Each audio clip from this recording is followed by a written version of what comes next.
धन्यकार जी।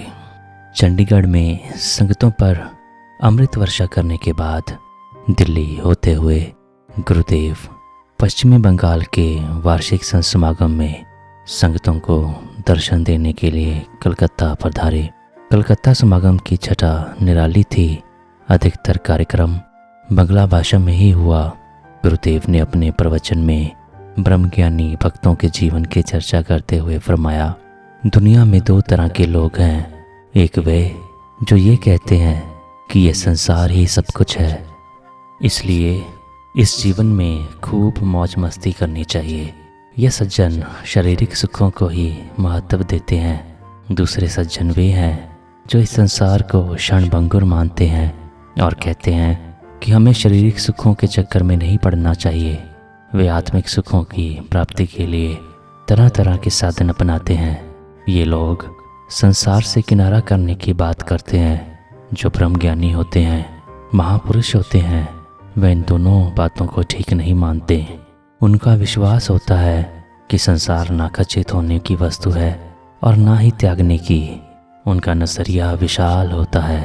वे संसार में रहते हुए भी मोहमाया से मुक्त होते हैं। सांसारिक जिम्मेदारियों को कर्तव्य समझकर निभाते हैं, जीवन का मकसद समझकर नहीं। ब्रह्मज्ञानी का जीवन दुनिया के लिए मिसाल होता है। उसके लिए अच्छा बुरा कुछ नहीं होता। वह निर्लिप्त भाव से कर्म करता है।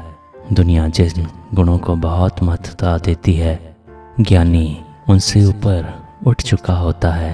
संतों का मत है कि एक ईश्वर के बिना सब गुण जीरो हैं, इसलिए महापुरुष इस एक के साथ ही जुड़े रहते हैं। समागम की समाप्ति के बाद गुरुदेव निरंकारी सत्संग भवन में आकर ठहरे। कुछ देर विश्राम करने के पश्चात जब गुरुदेव बाहर आए तो कई महापुरुष आपके पास आपसे मिलने के लिए आए। विभिन्न विषयों पर चर्चा होती रही। एक महापुरुष ने अपने मन में उठे एक विचार का स्पष्टीकरण चाहते हुए आपके चरणों में निवेदन किया, गुरुजी, आज आपने अपने प्रवचन में कृपा की थी कि ब्रह्मज्ञानी के लिए कुछ भी शुभ अशुभ नहीं होता। क्या उसे कुछ भी करने की छूट है तथा उसके लिए क्या सदाचारी होना ज़रूरी नहीं?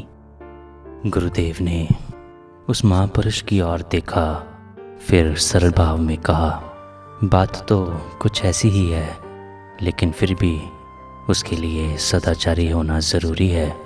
सदाचार का अर्थ है अच्छा आचार, सबके साथ अच्छा व्यवहार करना।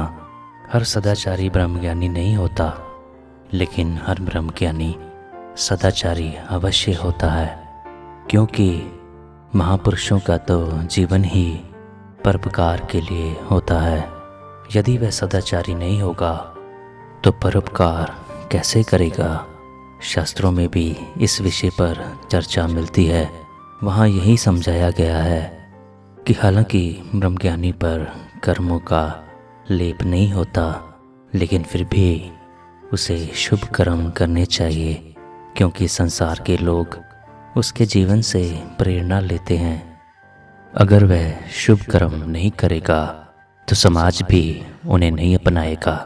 इस परोपकार की भावना के लिए संतों महापुरुषों का सदाचारी होना ज़रूरी है।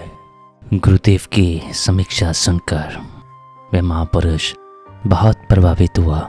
व्यवहारिक जीवन के लिए मार्गदर्शन प्राप्त करने की अभिलाषा से उस महापुरुष ने फिर कहा, गुरुजी, एक और बात दास के मन में उठ रही है।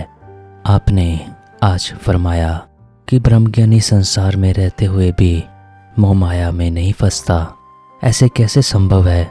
संसार में रहते हुए गृहस्थ की जिम्मेदारियां निभाते हुए मोह माया से कैसे बच सकते हैं? गुरुदेव ने सहज भाव में समझाया, माया के मोह का भाव है माया में खचित हो जाना, माया से जुड़े रहना। जो इंसान संसार में विचरते हुए भी माया में खचित नहीं होता, वह मोह माया से मुक्त होता है। ब्रह्मज्ञानी का जीवन ऐसा ही होता है। उसका जीवन जल में कमल की तरह होता है।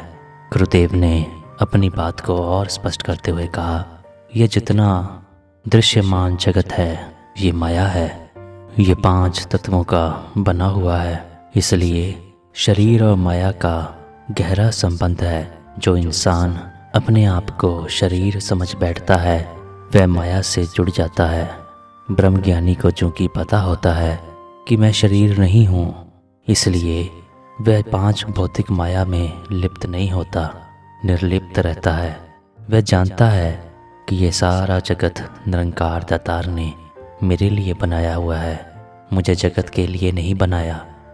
जैसे मकान रहने वाले के लिए होता है, रहने वाला मकान के लिए नहीं होता।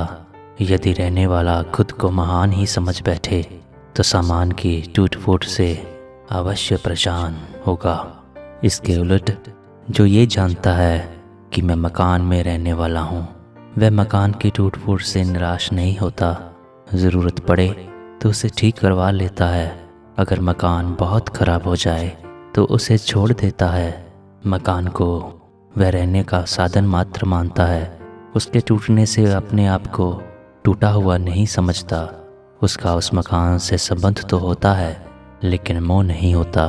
इसी प्रकार ब्रह्मज्ञानी संसार से संबंध रखता है, परोपकार के काम भी करता है, लेकिन वह इसके मोह में नहीं फंसता।